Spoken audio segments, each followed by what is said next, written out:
Good morning sa atin po. Ayan, ngayong umaga mag-troubleshoot tayo ng sasakyan na hindi na start. Toyota Innova 2006 2006. Ayan, ito siya. Ayan, ayan o, ini-start ko yung button ng susi. Wala siyang crank. Kapon chinek ko na ito, double check ko lang, possible starter. Wala pa rin.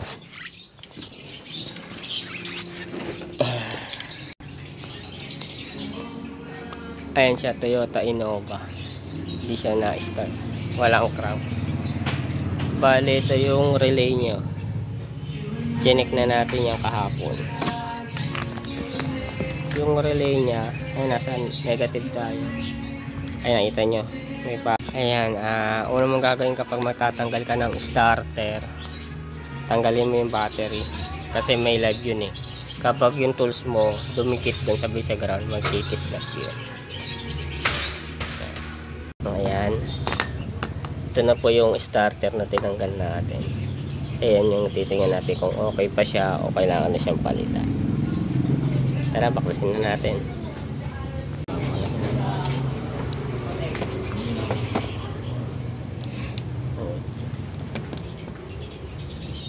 Ay, balik na.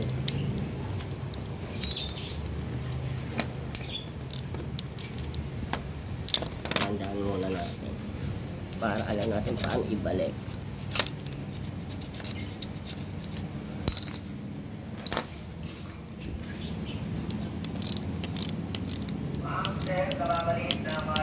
Hindi kasi dapat ito iinit eh.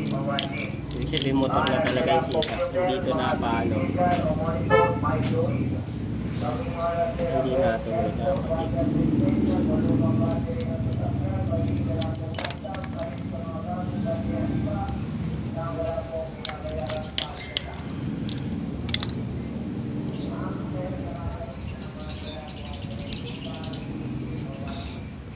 Parang nagawa na ito.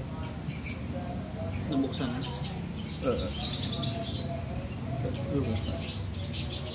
Tingnan natin.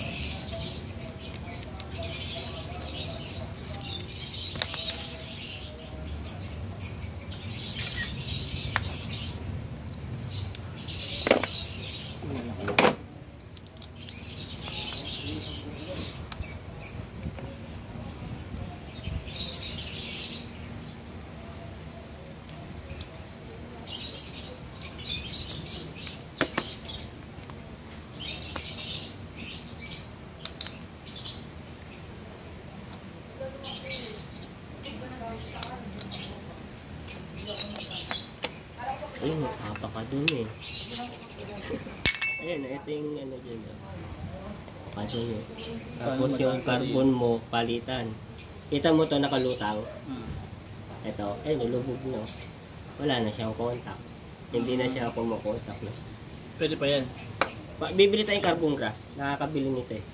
Magkano yung ganyan, boss? Eh, hindi ko naman siguro abutin ng 500. Baka mamaya ano lang ito, $100 eh. Sabay ito, lilinisin lang natin yan. O kaya, palitan na kaya ng yung apat. Ano apat? Tingin mo. Ito, ay, ito. Hey, pwede. Apat na natin para Para hindi na tayo magbukas-bukas dyan. dumi oh. Putik na oh. Linis. Hindi na kumukontak yung ano mo, motor. May brush ka ba dyan? Kaya pwede naman yung toothbrush na luma.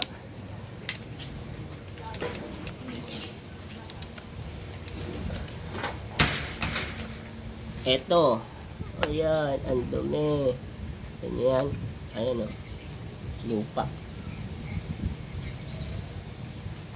Bale, carbon na yung problema. Ito mo ito. Ayan po. Nagpalit tayo ng bago. Kasi hindi na kaya i-repair. Ang bagong-bago na yan. Original. Kakabit na lang natin. Tara, kabit natin.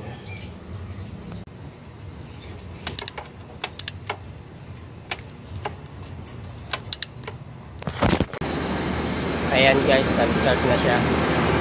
Pinalitan natin ng start.